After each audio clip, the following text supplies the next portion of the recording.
¿Qué es la que hay, familia? En el episodio de hoy me siento con Daniela Carvajalino, quien es empresaria, conferencista, autora y una de las 3 hermanas Carvajalino, quienes son fundadoras de The Beast Nation y el Cartagena International School. Y comenzamos el episodio hablando sobre su crianza, para entender cómo fue que Daniela, junto a sus hermanas Karen y Stephanie, fundaron Chococar, una empresa de chocolates a los 6, 7 y 8 años. Hablamos también sobre cómo ha sido esa relación que han mantenido por 20 años siendo hermanas, pero también fundadoras y empresarias.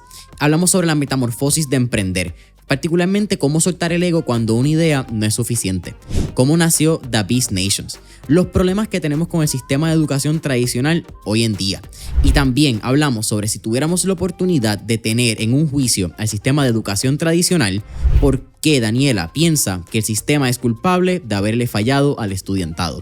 Para mí fue un episodio increíble, donde hablamos sobre empresarismo, educación, riesgo y la importancia del fracaso. Así que espero que se disfruten este episodio.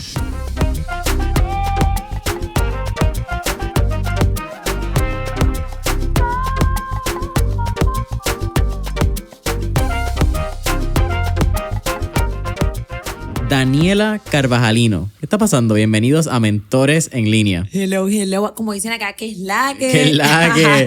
Oye, una de estas entrevistas bien lindas donde siento que cada vez conectamos más los puentes entre Colombia y Puerto Rico, como estábamos hablando.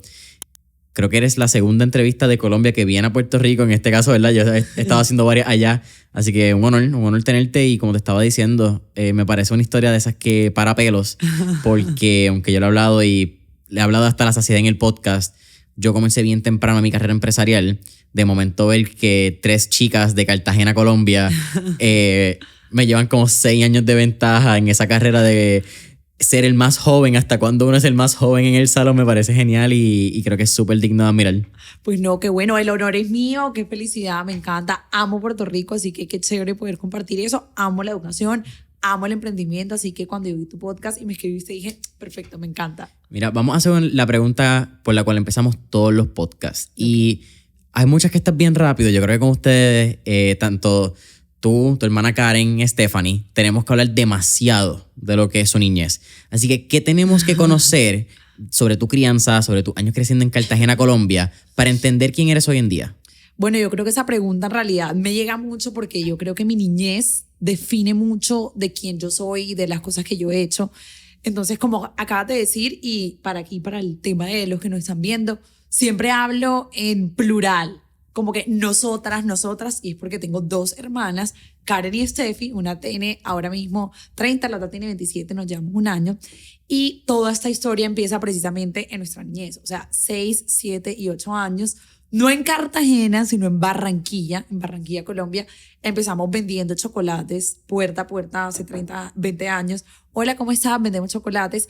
En esa época, el tema de emprendimiento, startups, todo eso era como que no existía, ni siquiera el término startups se conocía. Y a diferencia de pronto de los niños que un día vendían una cosa, otro día vendían otras, nosotros teníamos esta empresa y la empezamos a crecer a muy temprana edad. Empezamos a vender no solo en esos 35 apartamentos, sino en otros colegios, en otras empresas, en otras partes de Colombia. Y lo interesante de la niñez es que mi papá es empresario, mi mamá educadora. Entonces ese proceso de vender chocolates no era un proceso aleatorio, sino que era un ejercicio pedagógico que nosotros no nos damos cuenta sino hasta mucho después en la vida. Y era la estrategia que mis papás tenían para decir el sistema educativo no es lo que yo quiero que sea para mis hijas y quiero que haya otra manera en la que ellas puedan aprender comunicación, colaboración, pensamiento crítico, todas esas cosas que hasta ese momento en los colegios y en las escuelas no se enseñaba. Entonces digamos que ahí en la niñez empieza todo eso, empezamos después a dictar conferencias, después de que un vecino nos dijo, niñas, las amo, pero no puedo comprarles un chocolate más. Nos llevó a dar un keynote a sus estudiantes de MBA, o sea, imagínate, nosotras de 7, 8 y 9 años, dándole cátedra de empresa a gente que está haciendo un MBA. A ellos les encanta todo lo que nosotros estamos haciendo y nos dicen, vengan a mi colegio, vengan a mi universidad, vengan a mi escuela, vamos por todos lados. Así que a los 7, 8 y 9 años estábamos nosotras viajando por toda Colombia, o sea, 22 ciudades, ya fueron 25 países que hemos visitado, pero todo eso en la niñez nace y en la niñez que nos damos cuenta que esa educación que nosotras habíamos recibido, mis papás nos enseñaban qué era utilidad, qué era gasto, practicamos 10,000 veces cuando nos decían que no en las ventas, y mis papás nos hicieron creer literalmente que podíamos hacer todo lo que en la vida quisiéramos hacer, que si éramos mujeres eso era positivo, que había que liderar, y que en el colegio, pues nosotros le decimos colegio, aquí dicen escuelas, era lo opuesto, como que si tú no eras buena en matemáticas, una de mis hermanas, Steffi, era terrible, en la escuela le iba terrible, y a la otra le iba re bien y a mí también. Entonces normalmente en el sistema educativo Steffi hubiese sido como tú no sirves para matemáticas y no te va bien, entonces tú no importas. Pero mis papás siempre entendieron que teníamos talentos distintos, y cuando ya tú creces, a los 9 años por primera vez nos invitan fuera de Colombia, a Panamá, y empezamos como a percibir y a darnos cuenta que aunque estuviéramos hablando de empresas, el tema era más allá y era educación. Y yo creo que a esa temprana edad nace estamos inquietas por decir, el sistema educativo tiene algunas fallas sin entender realmente lo que era, pero decir, ¿por qué otros niños no reciben esta educación? Ni en la escuela, ni en la casa, ni en ningún lado. Entonces yo creo que de la niñez nace la misión de vida que hasta el sol de hoy, o 20 años después, aún tenemos. El factor riesgo, ¿qué relación tienes con él durante esa crianza? Del riesgo.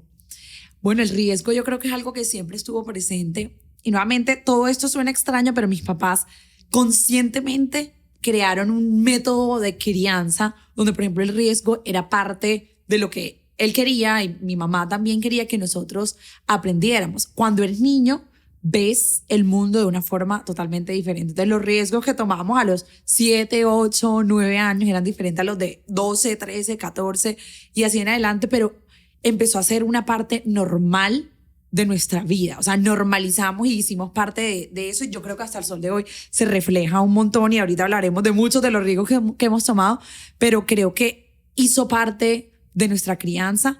Y hay una historia que yo creo que muy poco en ningún lugar he contado, de cuando Steffi, mi hermana menor, una vez se enfermó terrible de asma.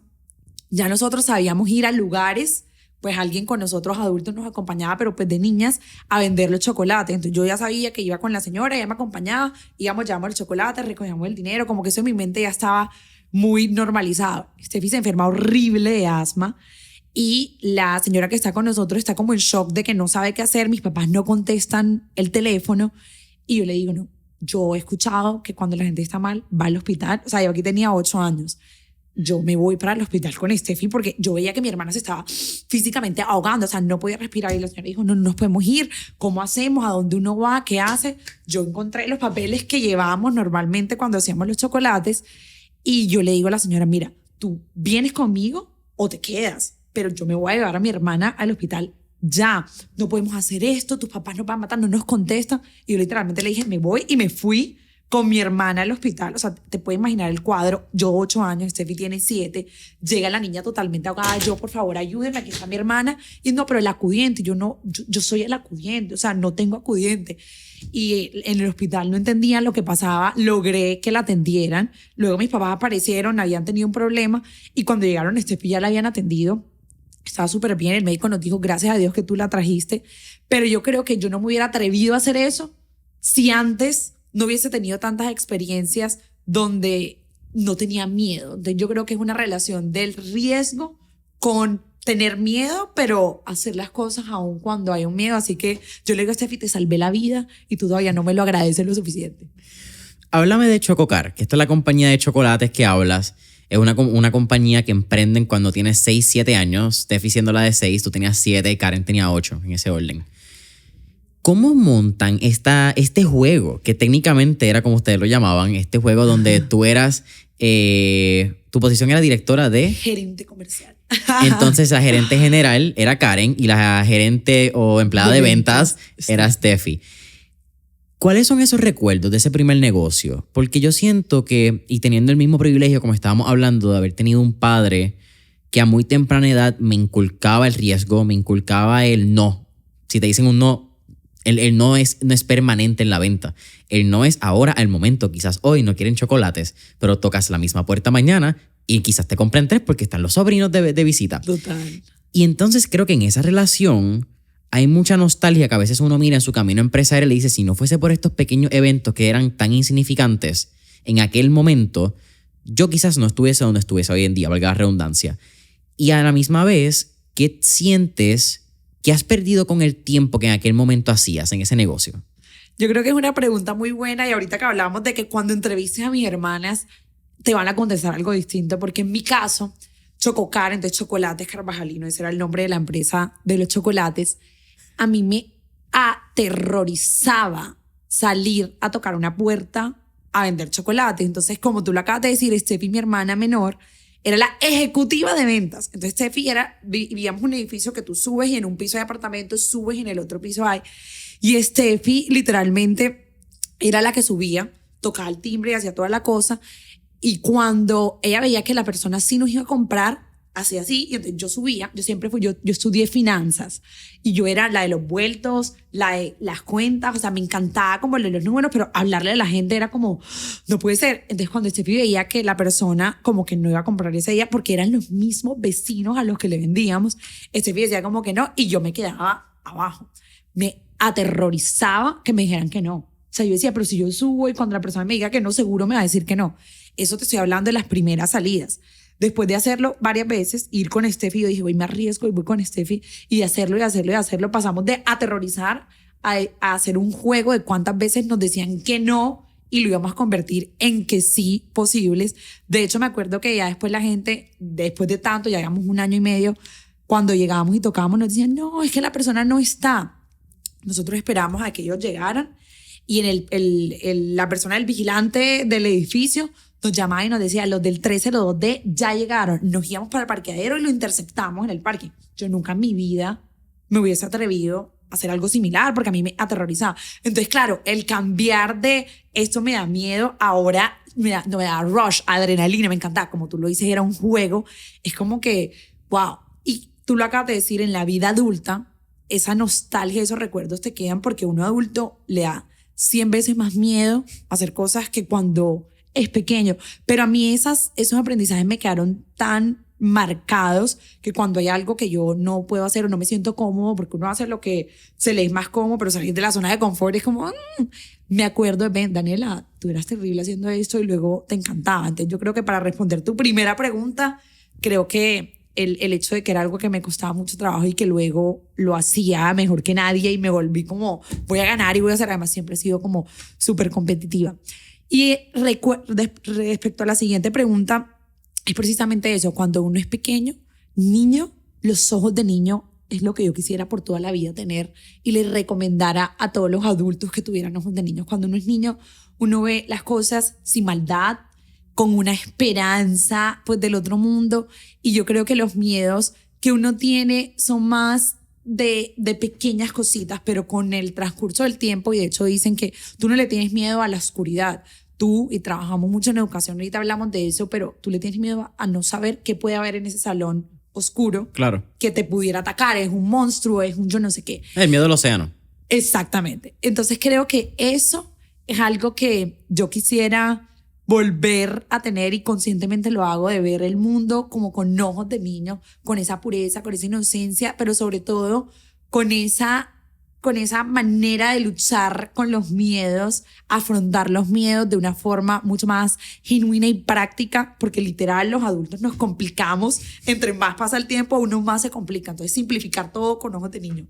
Hablas de la creatividad y este hecho del brillo cuando eres un niño. Y tú has hablado en otros podcasts y tanto en tu TED Talk, que tienen 2 si no me equivoco, sobre, llevamos a hablar un poco del tema de educación, porque yo creo que negocio, educación, las hermanas Carvajalino es como que un diagrama de Venn de 4 partes parecido al Ikigai. Pero de 0 a 6, tú eres extremadamente creativo, hasta que de momento quizás entras al sistema tradicional de educación o entras a la vida, porque yo creo que no solamente el sistema de educación, sino la vida, que puede ser o redunda en el sistema de educación porque todos pasamos por el sistema de educación. Pero de 0 a 6 tú eres una persona extremadamente creativa. Cuando entras al mundo, eso cambia.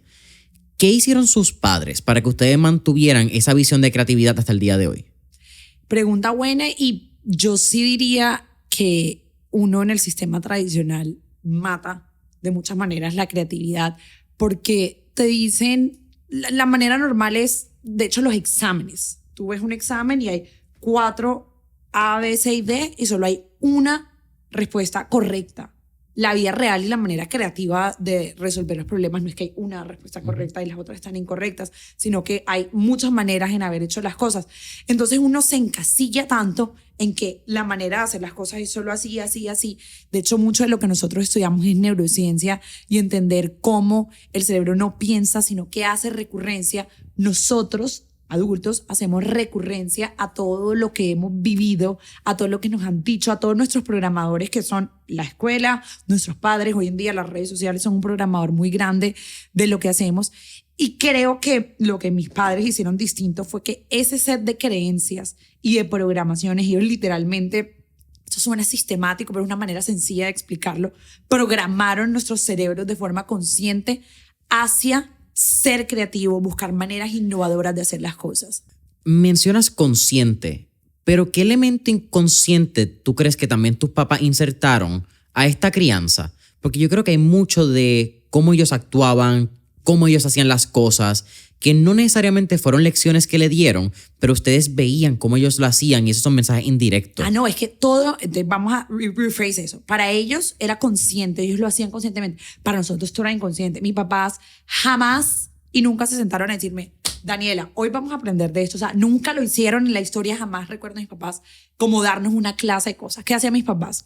Vamos a un supermercado, un ejemplo. Entonces nosotros teníamos que escoger lo que íbamos a comprar y teníamos que decir por qué íbamos a comprar. Íbamos a un restaurante y nosotras teníamos que ir al restaurante y decir, venga, ¿esto de quién es? ¿Quién es el dueño?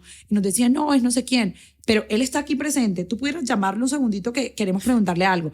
Y literalmente mientras nos decían que sí, que no, luego íbamos, buscamos al dueño del restaurante. Cuéntanos, ¿tú cómo empezaste? O sea, los señores se quedan como, ¿qué? Pero luego eran fascinados de que la niña de 6 años le estuviera haciendo la pregunta y literalmente el hombre venía o la mujer venía y ¿tú cómo empezaste y por qué? Éramos súper preguntonas toda la vida. Entonces digamos que al comienzo ellos nos mostraban el camino, pero luego ya se volvía como un hábito hacerlo. Los juegos que nosotros hacíamos en el carro cuando íbamos de un lugar a otro era sacar porcentajes, pensar en soluciones a cosas. Lo primero siempre era divertido. Nunca fue nada impuesto como que tienen que hacer esto, esto es la obligación. Nos gozábamos. Todo lo que hacíamos era un juego, nunca era una clase, pero eran tantos momentos inconscientes para nosotros, conscientes para ellos, que hacían que esa fuese nuestra normalidad. Pero entonces esto no es un año en el colegio, en la escuela, no era desde que teníamos 6, ahora tenemos 20 años de escuchar una y otra vez todas estas cosas y de que mis papás nos ponían a propósito en este tipo de situaciones para que nosotros escucháramos de otras personas, para que preguntáramos, para que resolviéramos. Cuando pasaban problemas dentro de la casa, que eran serios pues de la casa, ellos nos llamaban a nosotras, nos explicaban lo que estaba pasando y nos dirían, Daniela, ¿y tú qué harías? Stephanie, ¿tú qué harías? Karen, ¿tú qué harías? Y no era como, no, estamos en una conversación de adultos. Ellos nos llamaban a las conversaciones de adultos para que nosotros fuésemos parte. Y yo creo que el sentirse uno como niño escuchado, o sea, yo nunca sentí que mi opinión era menos que la del adulto o que solo me estaban preguntando por preguntar. Era como que tuvieron en cuenta lo que yo dije, y encima hicieron lo que yo sugerí. Como que eso le hace a uno pensar que es inteligente, que puede comerse el mundo. Entonces era reiterativamente tanto, y yo digo, hoy en día les agradezco infinitamente a mis papás porque esto es un trabajo, o sea, ellos tenían que ponerse a pensar, vamos a hacer esto, vamos a hacer lo otro, pero los resultados hoy en día fueron muy buenos y yo creo que esa es la invitación a los papás y siempre hago la aclaratoria de que no era impuesto, no era obligado, no era algo que no nos gustara, o sea, era con mucha disciplina, pero era algo que disfrutábamos muchísimo. Eventualmente, Chocolates Car termina de ser Chocolates Car, cesan el negocio, pero tú sigues trabajando junto a tus hermanas. A los 14, 15, 16, me corrigen las edades, es cuando lanzan su primer libro. Y ustedes, como hermanas, han tenido una metamorfosis empresarial.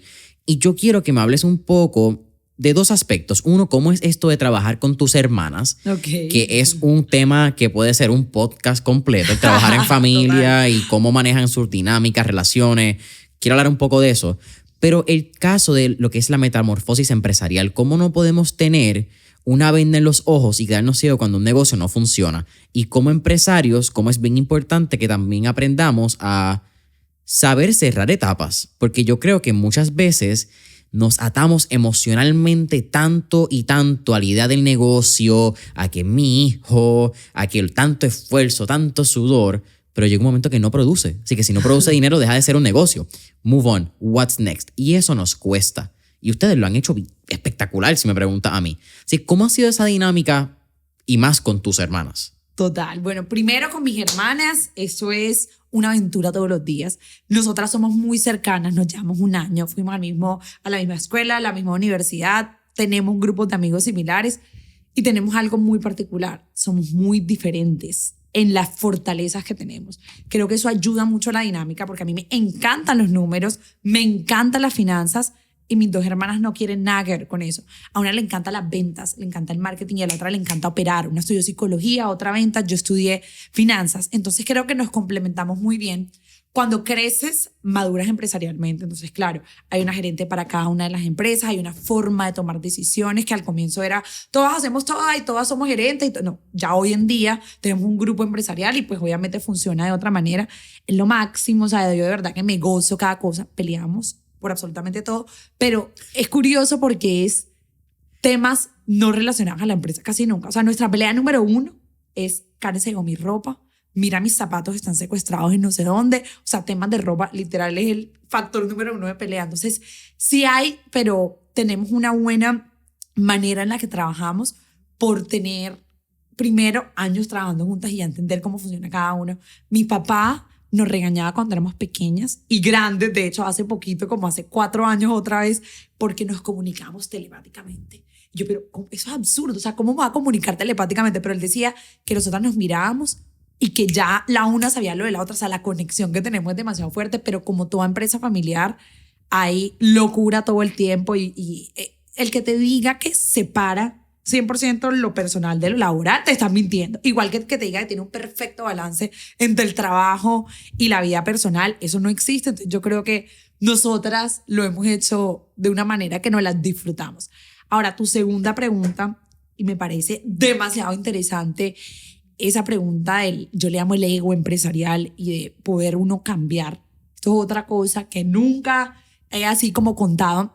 Nosotras empezamos con chocolates, luego llega un punto donde escribimos el libro y empezamos a dar muchas conferencias, ya no en Colombia, de manera internacional. Entonces nuestro mundo, digamos que cambió de que los chocolates ya era como algo pequeño para ese mundo tan grande que en ese momento era viajar. Un día estábamos no sé, estábamos en Estados Unidos, al otro día estábamos en los Montes de María en Colombia y al otro día estábamos en Argentina y al otro día estábamos en no sé dónde, hablando pues ya de otro tema.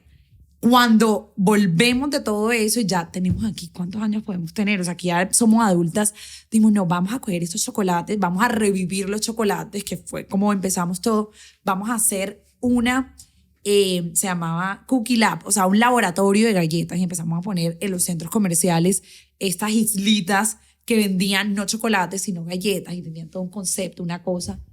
Nosotras éramos, es que tal vez esa palabra no es correcta, es muy fuerte. No éramos felices haciendo eso. A nivel de negocio era todo lo opuesto a lo que nosotros somos, que es tecnológico y nuestros nuevos negocios, bueno, nuevos, ya llevan un montón de tiempo, pero nuestros negocios hoy en día se tratan de eso. Y me acuerdo que era una temporada alta, o sea, en diciembre es como el mejor momento para los centros comerciales, todo el mundo compra. Ya llevamos, yo creo que casi un año haciéndolo. Y tomar yo creo que de las mejores decisiones de la vida justo antes de noviembre, antes de empezar una temporada alta, decir, vamos a cerrar todo esto, no queremos saber de esto no es para lo que nosotros estamos hechas, tenemos una misión mucho más grande en la vida que es transformar con educación.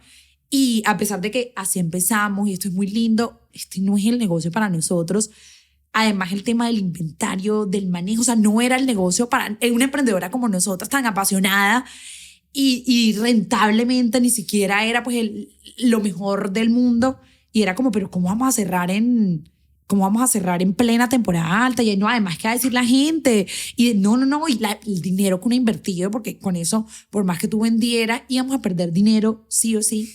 Y hoy en día yo digo, la mejor decisión de la vida. Tal vez, si no lo hubiésemos hecho, hoy en día seguiríamos con los centros comerciales y los malls y no hubiésemos impactado y transformado con educación de la manera que lo hemos hecho. Entonces, primero entender que el cambio es lo más constante que hay en la vida. El COVID cambió drásticamente el mundo de manera demasiado rápida, pero es lo más lento que va a cambiar en el resto del mundo. O sea, el cambio es parte de la vida. Entonces, creer que uno empieza con un producto, ese mismo producto, por más top que sea, tiene que adaptarse al mundo cambiante, a las necesidades cambiantes, pero más que cambiar el producto, uno como emprendedor, entender esto es lo que realmente es mi misión de vida, hace sentido como negocio. Uno como emprendedor a veces pierde y pierde y pierde plata y sigue ahí, porque tiene ese ego del emprendedor o porque le da miedo, le da susto. Claro que no le da susto, digo cuánto tiempo llevo haciendo esto, pero te lo digo de esa experiencia personal que yo dije, no, Daniela, y yo cada que pienso, estaría yo todavía en un centro comercial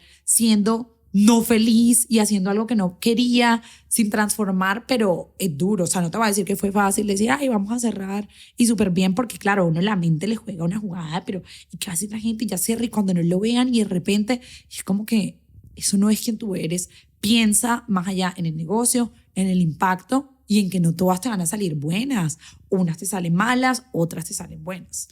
Ok, te me estás adelantando con el tema del fracaso. Vamos poco a poco. Te hago una pregunta antes de tu hermano y luego seguimos a The Beast Nation, que yo creo que es como que este paso que va después de las galletas. Mencionas que quien te diga que sabe separar su vida personal de su vida de negocio, miente. Y en un negocio familiar más todavía, porque tu vida está entrelazada. Así que, ¿cuál ha sido tu secreto o el secreto de ustedes, ¿verdad? Para seguir hablando en plural, para separar la vida personal de la vida comercial y viceversa, manteniendo un negocio exitoso y una vida personal exitosa también? No se separa.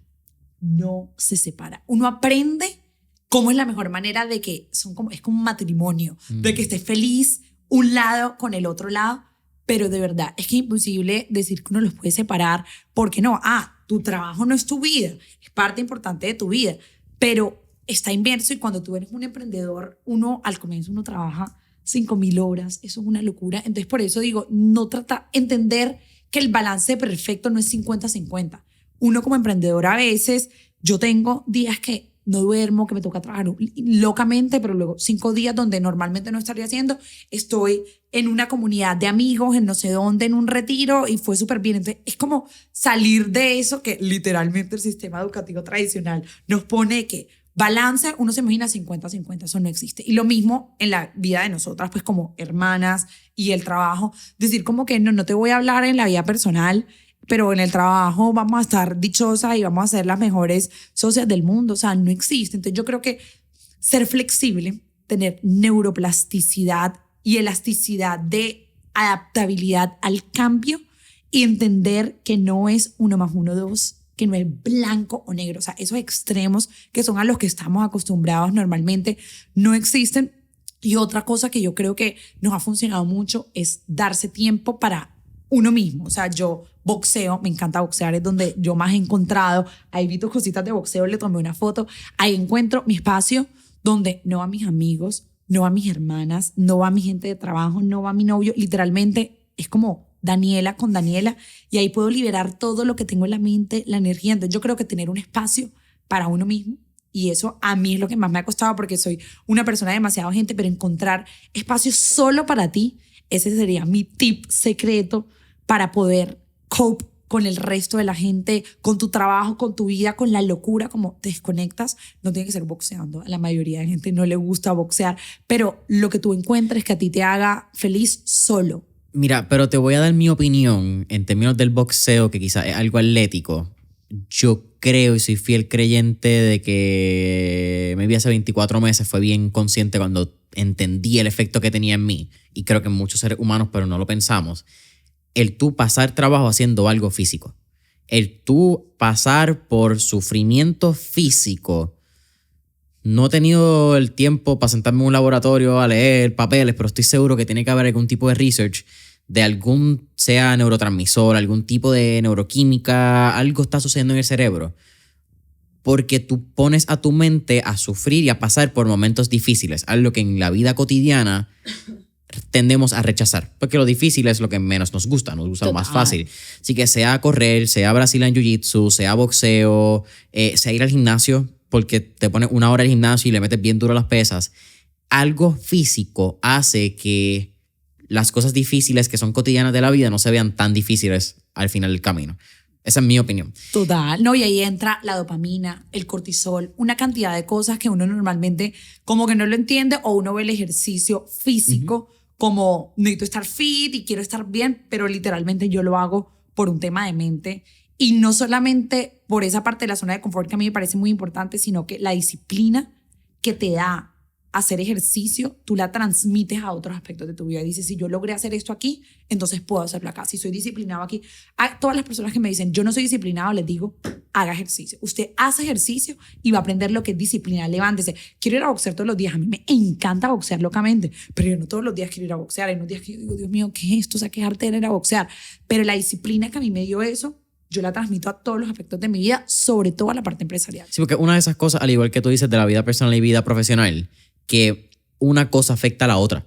Entonces, los beneficios, más allá del beneficio físico que tú ganes en el boxeo, sea disciplina, constancia, neuroplasticidad, porque tienes que estar constantemente aprendiendo en el boxeo, sea cómo responde a este gancho, cómo responde a este movimiento. De momento, pues ya pasó de ser quizás el lado técnico en el guanteo y quizás es cómo te mueves con los pies, así que tienes que aprender otra destreza.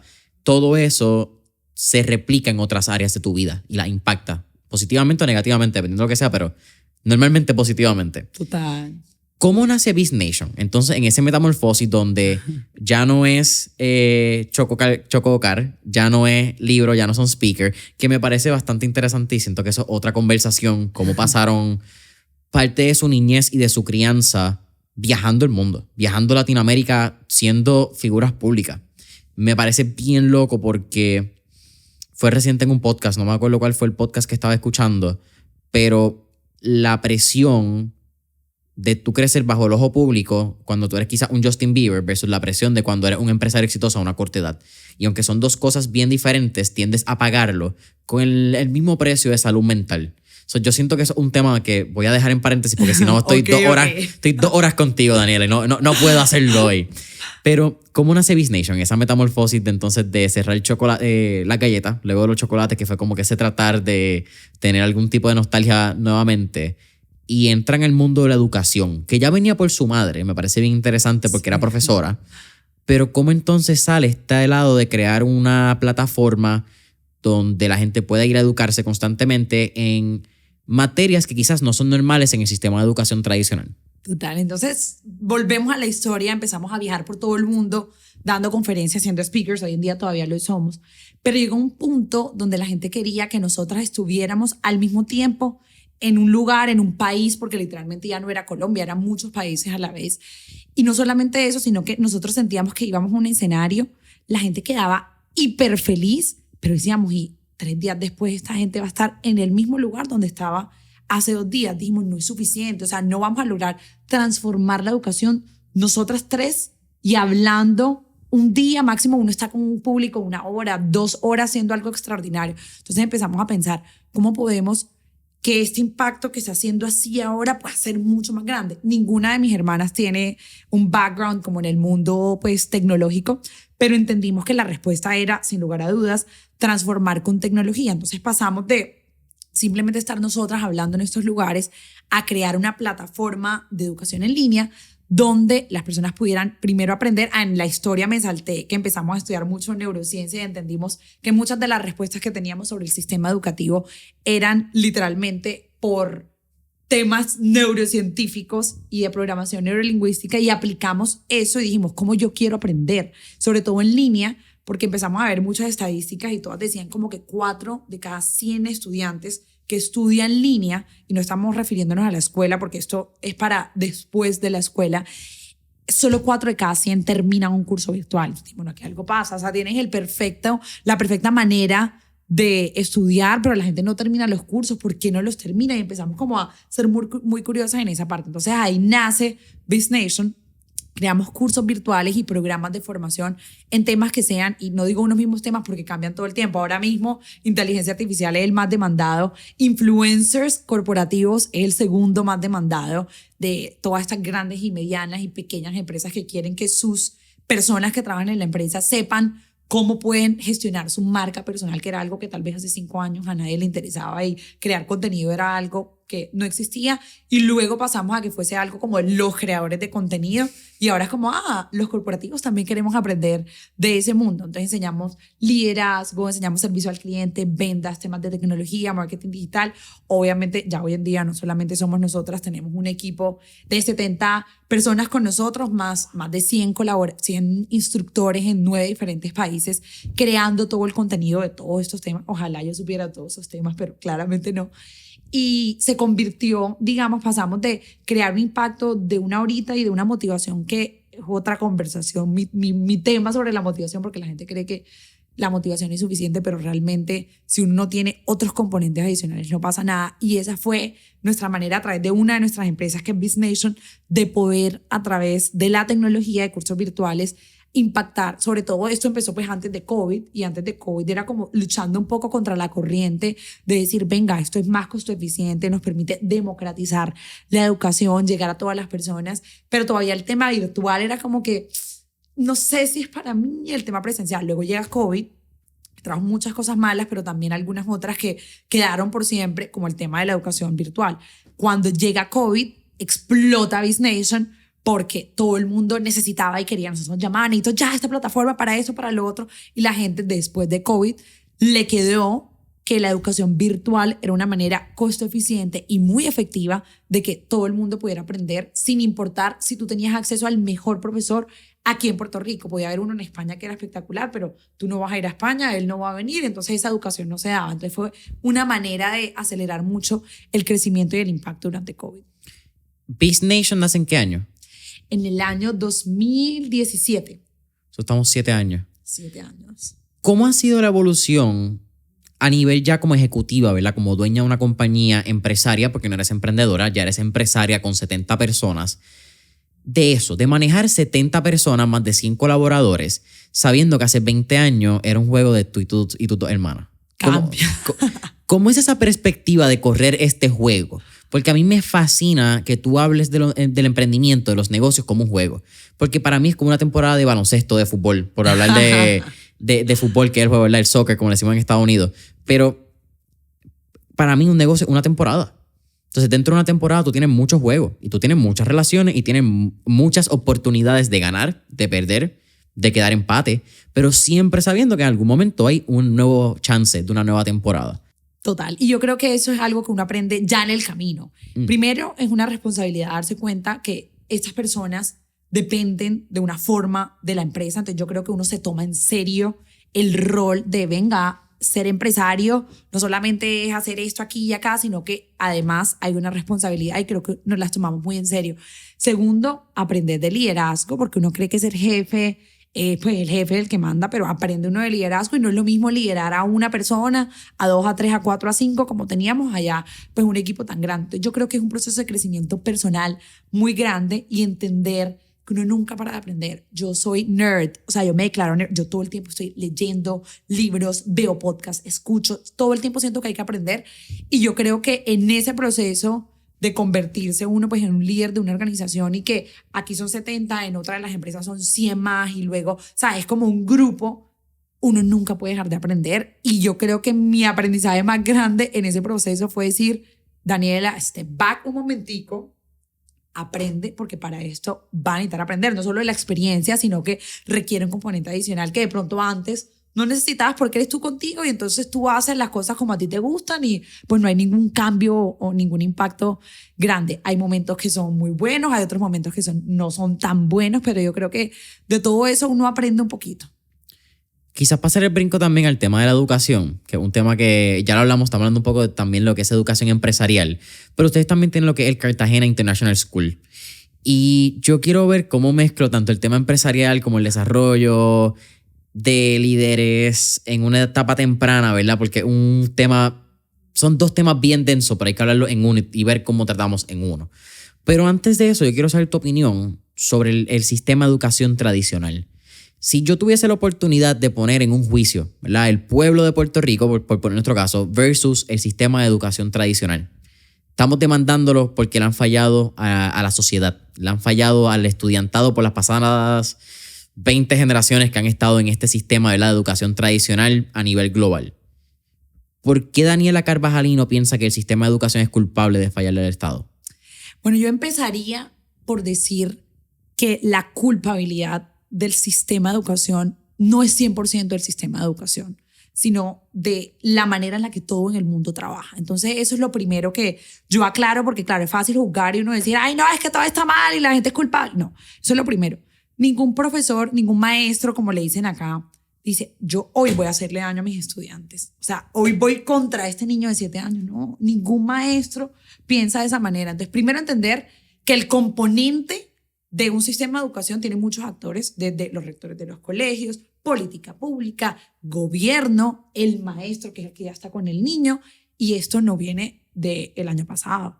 Estos son años y años y años y años y años y años donde se iba construyendo, y cambiar algo que toda la vida se ha hecho de una manera es un tema denso y duro en el que no voy a entrar porque cambia o no cambia, un tema político que no es el que queremos tocar en este momento.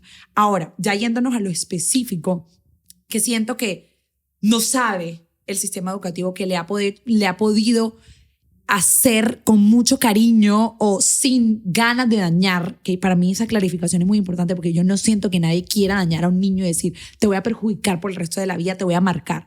Es que primero, no todos los niños aprenden de la misma manera, y el sistema educativo tradicional está diseñado para que todos aprendamos de una misma manera.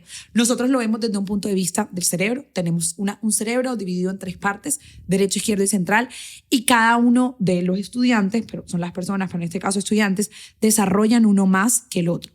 El 5% de los estudiantes, en estadística probable, en un ambiente no controlado, tienen una dominancia del cerebro izquierdo, es decir, aprenden visualmente, son lógicos, analíticos, numéricos, racionales, perfeccionistas. Este es el perfecto tipo de estudiante para el sistema tradicional. Pero ¿qué pasa?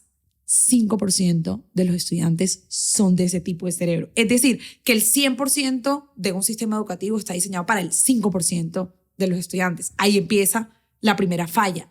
El 95% que se distribuye entre 15% de estudiantes cerebro central y 80% de estudiantes cerebros derechos, y voy a explicar brevemente cada uno. Entonces, los cerebros derechos son los estudiantes que aprenden de manera auditiva, dominancia, todos tenemos los 3 cerebros, pero auditivamente, y que son los creativos, los innovadores, los superemocionales, mientras los otros son lógica y razón, esta es la emoción, y los cerebros centrales, que son más de aprendizaje kinestésico y que son los que aprenden a través de la acción, son los ejecutores, los operativos, donde se encuentra el emprendimiento, el riesgo del que hablábamos hace un rato, el costo-beneficio, el cumplir mi objetivo por encima de lo que sea, pero esta es mi meta, yo la voy a cumplir, están un poco left out, fuera del sistema. Entonces ahí está para mí la primera falla del sistema educativo, creer que podemos atenderlos a todos de una misma manera cuando tenemos todas necesidades diferentes.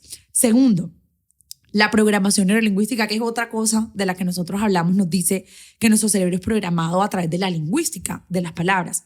Muchas veces de manera inconsciente, la mente de los estudiantes se programa a que, digamos, tú no fuiste bueno en algo en particular en la clase, entonces que no eres bueno, eres desordenado. La palabra eres es una palabra programadora. Si a ti te dicen por 15 años que tú eres desordenado en tu vida adulta, cuando ya estás en el trabajo de la vida real y te ponen a hacer algo de personas ordenadas, tú eres como que, pero es que yo no soy desordenado porque te quedó. Entonces, la lingüística de los maestros muchas veces de manera inconsciente afectan los cerebros de los estudiantes.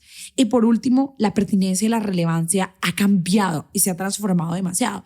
Lo que era pertinente y relevante hace 5 años, 15 años, 20 años, 100 años, ya no es pertinente y relevante hoy. Muchas cosas sí lo son, pero muchas otras no.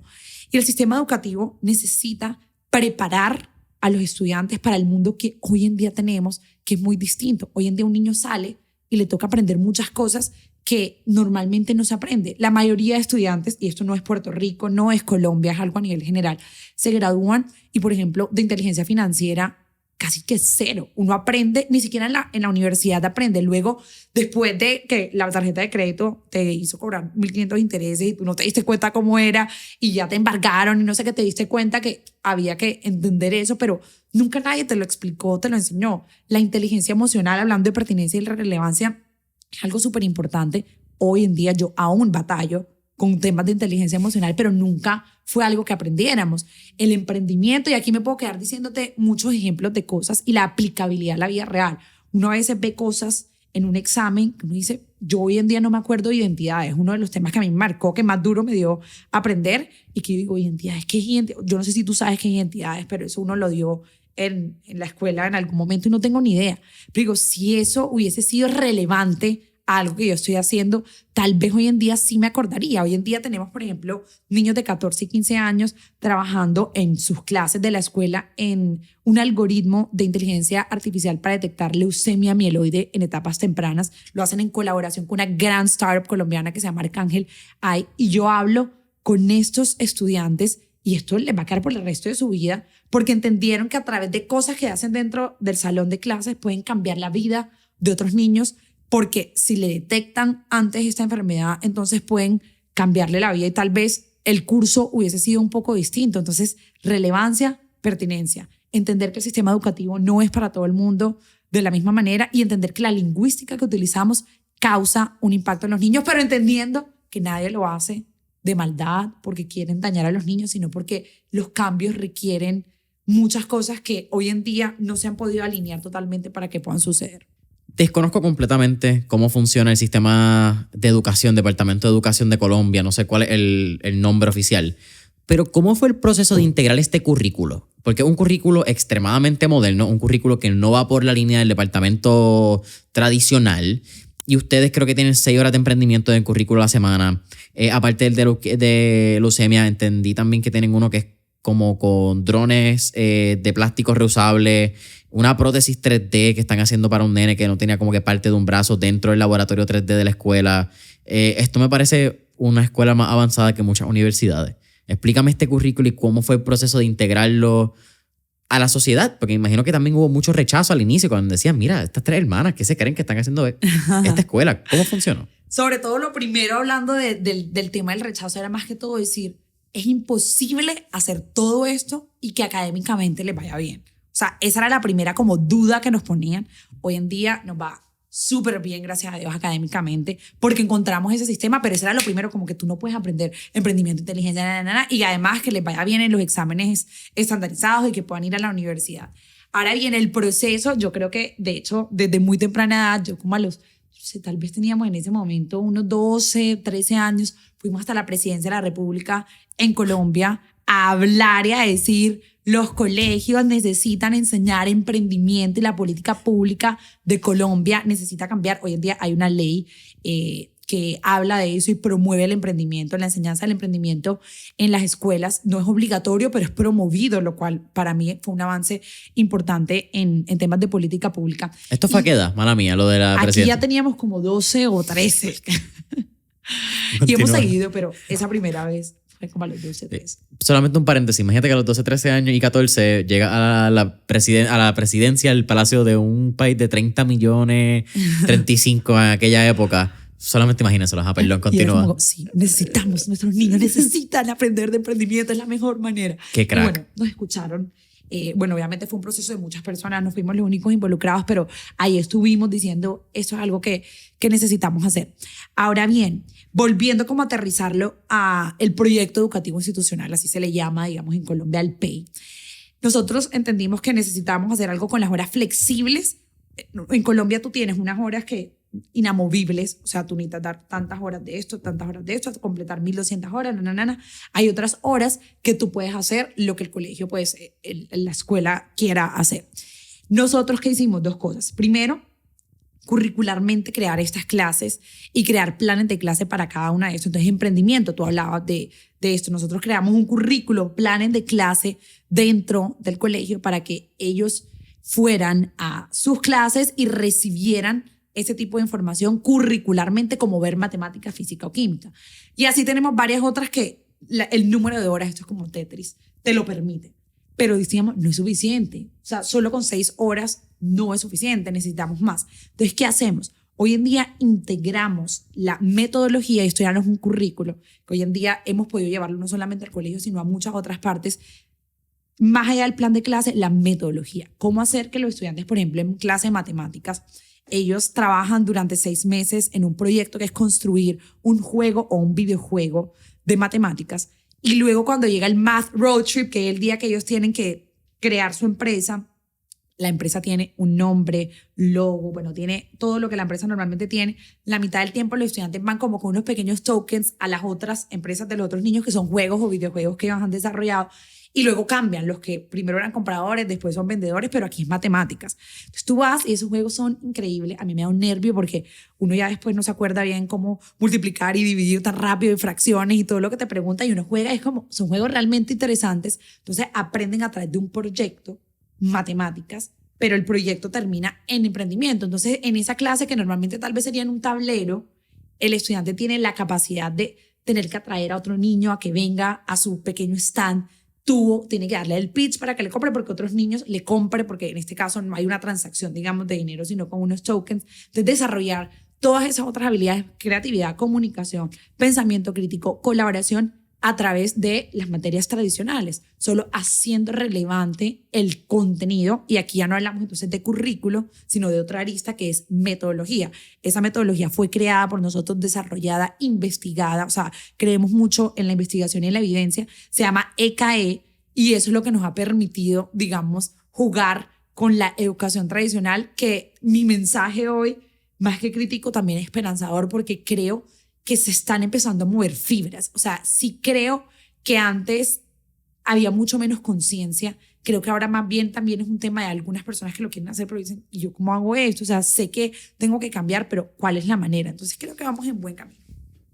Tú hablas mucho de lo que es ser irresponsable responsablemente. Háblame de esa frase. Eso es una frase un poco controversial, porque imagínate que hoy le digo acá a mis estudiantes: sean irresponsables, o sea, me van a matar.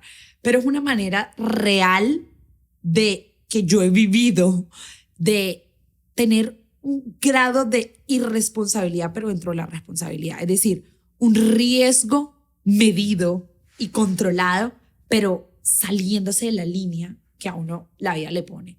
Entonces, claro, aquí mucha gente nos tildó, como tú decías, de, ven, esto es bien irresponsable. O sea, estos niños cuando salgan no van a saber la matemática que necesitaban, no les va a ir súper bien. Y fue como, bueno, hay que aquí tomar este casito de ser un poquito irresponsables, siendo responsables, y tomar esos riesgos de salirse pues del status quo, de salirse de la manera en la que todo se ha hecho normalmente. Pero digamos que eso requiere, y again, aunque sea un poco controversial, un grado de irresponsabilidad o de riesgo que la mayoría de las veces sale bien. No siempre sale bien, pero la mayoría de las veces sale. Yo he dicho varias veces en el podcast que yo soy un fiel creyente de que emprender no es para todo el mundo, pero todo el mundo debe emprender por lo menos una vez en su vida. ¿Tú estás de acuerdo o en desacuerdo con esa frase o esa cita? Esa frase tiene dos partes. Entonces, la primera, emprender no es para todo el mundo. Ahí te diría 100% sí. No todo el mundo está hecho para emprender. De hecho, si a mí me preguntan, Daniela, emprender es fácil, pues es lo máximo. Y eso que yo soy promuevo el emprendimiento, y a todo el mundo le digo la realidad. Emprender no es fácil, emprender es difícil. Hay días que uno, mejor dicho, dice, yo, ¿por qué hice esto? ¿A qué me metí? Si lo tuviese que hacer otra vez más, lo haría 100%. Pero hay que entender que esto lleva sacrificio, una serie de destrezas. O sea, no solamente decir, pues yo quiero hacerlo y lo hago. Entonces, en esa primera parte, yo diría que estoy de acuerdo contigo. Ahora, la segunda parte, uno debe hacerlo por lo menos una vez en la vida. Diría tal vez, porque he visto personas que lo han hecho y que tal vez tenían esa expectativa tan distinta de lo que era, que no terminó muy bien. Terminó un poco no tan bien, y he visto unos casos de verdad bastante traumáticos, lo que me hace pensar que realmente, siendo la promotora número 1 del emprendimiento, siempre desde el emprendimiento, y eso tal vez no te lo dije, pero la razón por la que nosotros necesitamos emprendimiento es la menos que la gente cree, porque creen que es simplemente un tema de dinero y que la gente aprenda a hacer plata.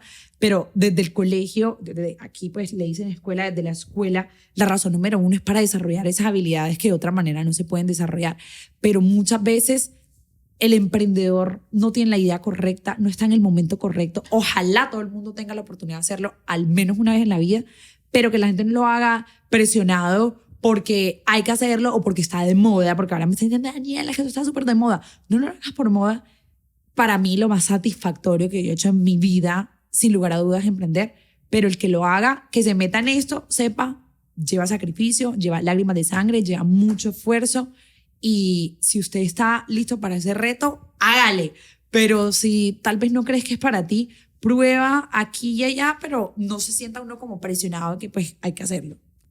Hemos hablado de la parte linda de emprender. Hemos hablado de cómo impacta vida. Hemos hablado de cómo podemos aprender, de cómo creamos neuroplasticidad, las experiencias de vida que te ha brindado el empresarismo, ¿verdad? Poder viajar el mundo, poder crear historias de impacto con tu hermana junto a la historia de tus padres, que me parece fascinante, ¿verdad? Eso es todo lo que uno sueña quizás al momento de emprender más allá del dinero. Pero en un momento donde emprender, como tú dijiste, es la tendencia, es lo del momento, emprender se ha convertido... Aunque, ¿verdad? Las estadísticas dicen que quieren ser influencers, muchos jóvenes. Yo en verdad creo que quieren ser más emprendedores. Lo que pasa es que el emprendimiento se disfraza a través de ser creador de contenido, de ser un influencer, etc. Ese es el modelo de negocio. Pero, ¿cuál es la realidad del emprendimiento que no hablamos? ¿Cuál es el costo de emprender? La parte no sexy que no se habla. La parte no sexy que no se habla. Cuando tus amigos estén en la fiesta, tú vas a estar en tu computador el domingo y el sábado. Uno dice, no, es que yo quiero emprender porque yo quiero ser mi propio jefe y no quiero un horario de 9 a 5. No, acá uno tiene horario 24/7. O sea, eso es una cosa que la gente no te dice. Es un camino que, a pesar de estar tan lleno de gente, puede ser muy solitario, porque al final del día, cuando las cosas no funcionan, está todo sobre ti puesto. Entonces eso es algo que hay que entender. Segundo, o bueno, tercero, el costo de la salud mental, y aquí nos podemos quedar 5 horas hablando de eso, es bastante fuerte, pero creo que hay muchas herramientas, muchas técnicas, muchas formas en las que se puede lograr. Se requiere mucho sacrificio, se requiere mucho esfuerzo, mucha tenacidad, mucha, en Colombia le decimos berraquera, para salir adelante. Entonces, digamos que como todo, pero si tú me preguntas, Daniela, pero pues es el emprendimiento. Creo que todos trabajos tienen algo no sexy. Este es el lado no sexy de emprender. Pero si me dices, Daniela, ¿crees que lo no sexy es más grande que lo sexy? Yo te diría, creo que lo sexy es más grande, más importante, más potente. Y los emprendedores tenemos la capacidad de transformar vidas, de solucionarle problemas a la gente, de impactar. Así que creo que hay que entender que ese lado está, conseguir una tribu que te ayude. Yo creo que esa es la mejor. A mí no me gusta dejar las preguntas con problemas, así que aquí mismo se las resuelvo. Hay tribus, hay grupos de gente que están viviendo lo mismo que tú, y mi mejor recomendación para todas esas partes no sexy es conseguir otra gente que esté viviendo lo mismo, y juntos, aunque no sea tu propia empresa, eres el único founder de la empresa, te ayuda a alivianar ese peso. Leer, y sobre todo, como les había dicho anteriormente, dedicarse tiempo para uno le ayuda a pasar todas esas pequeñas bumps en el camino. El camino no es fácil y hay muchos bumps. ¿Qué te ha mantenido en el camino cuando has pensado quitarte o el camino se ha puesto bien duro? La misión que yo siento que cumplo con el emprendimiento. O sea, yo siento que mi empresa, más que simplemente mi trabajo, es una misión de vida. Yo genuinamente pienso que mis hermanas y yo podemos transformar o ayudar a transformar el mundo a través de la educación. O sea, yo veo los resultados de los programas que hacemos en Biz Nation, de todos los colegios, de todas las universidades, de todas las escuelas que hoy en día utilizan nuestro currículo de emprendimiento, y veo el impacto que hay en cada una de esas vidas y digo, vale la pena levantarse al día siguiente, vale la pena que esta tormenta que está pasando va a pasar y al día siguiente tienes un nuevo capítulo para empezar. Entonces yo creo que en nuestro caso es esa misión de vida de decir, se puede transformar vidas a través de la educación, y gracias a Dios nosotros lo podemos hacer a través de nuestra empresa. Daniela, ya casi terminando Mentores en Línea, antes de hacer las 4 preguntas de fuego, te hago una última pregunta. Hablamos también del fracaso en el podcast y te dije que te me había adelantado un poquito, así que voy como que recogiendo ese cable, pues ya voy terminando la entrevista. ¿Cuál ha sido la lección más grande que has aprendido de un fracaso personal que has tenido? Y si podemos saberlo, ¿cuál fue el fracaso? Fracaso, Dios mío, eso es tan cercano a la vida de uno. Uno cuenta los éxitos, los fracasos, poco los cuenta, pero yo creo que, ay Dios mío, hay tantos. A nivel personal, de los fracasos he aprendido que uno no le debe dar pena, a ustedes le dicen vergüenza, uno le puede dar vergüenza que te pasó esto, que te pasó lo otro, y que cuando tú decides abrirte con ciertas personas, porque no son todas personas, ser vulnerable, la gente te ayuda, o sea, te da más. Entonces la manera normal de pensar sobre el fracaso es, yo me voy a guardar esto que tengo para mí porque pues me da mucha vergüenza, o porque simplemente lo malo no se cuenta. Cuando uno abre eso a otra gente, te das cuenta que a otra gente le pasó y que te pueden dar un consejo, puedes tener un mentor en línea, pero también un mentor que te ayude. Entonces yo creo que mi mejor aprendizaje de los fracasos es no guardárselo porque tarde o temprano eso te explota. O sea, es como una olla de presión que luego pues ya no aguanta más y sí, pues ya no hay más para dónde coger. Y te puse el ejemplo perfecto con esta empresa en la que invertimos mucho dinero, mucho esfuerzo, mucho tiempo y fue literalmente empezar de cero en teoría, pues en esa empresa en particular y nos dolió muchísimo, lloré mi vida y yo dije, Dios mío, no puede ser, ¿por qué está pasando esto? ¿Qué es lo que hay que hacer? Pero ese fracaso de esa compañía de galletas que literalmente no funcionó, le dio vida a lo que hoy en día conocemos como Biz Nation, a BizLab, a EduBiz, a BizFest, que es el festival de emprendedores más grande e importante de Colombia, gratis, 14,000 jóvenes en Movistar Arena. Nada de eso hubiera nacido si a nosotros no se nos hubiera ocurrido que el fracaso era un punto más, porque yo hubiera podido también decir, no, esta cosa de emprender, la verdad es que esto no es lo mío, yo me voy a buscar un trabajo corporativo en finanzas, mi hermana otro en psicología y este otro en ventas. Fue como, no, este es un paso en el camino y de hecho me llevo y he aprendido muchas cosas de ese momento que para nosotros fue bastante duro, pero que hoy en día es un fracaso más que le dio nacimiento a muchas cosas buenas. Mencionaste BizFest. ¿Se puede mencionar fecha ya o estamos todavía ahí?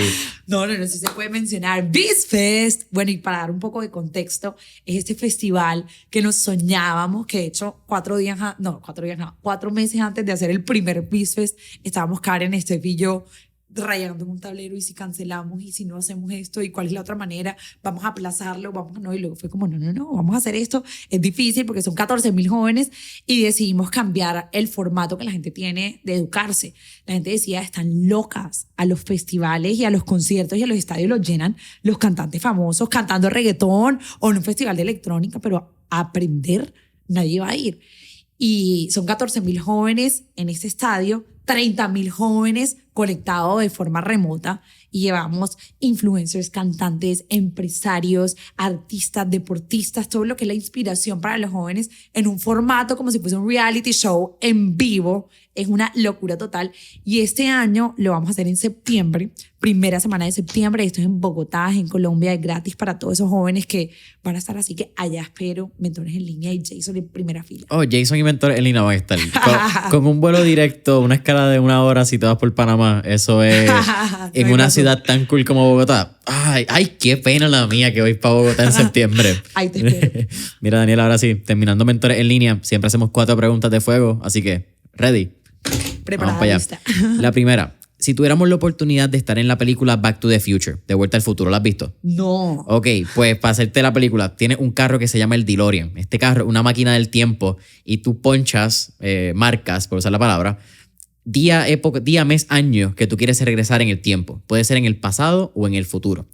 Pero para hacerte la pregunta más fácil, que es cómo la hacemos, si tuvieras que escoger una época, década o periodo histórico que te gustaría ir, ¿a cuál sería? A mi niñez, a los 6 años, literalmente de 6 a 10 años quisiera volver a vivir eso y como llevar una cámara, grabar todo lo que yo decía, lo que hacía, lo que veía para poder ser un recordatorio mucho más latente todos los días de mi vida de lo que fue ese momento que de verdad marcó tanto mi existencia.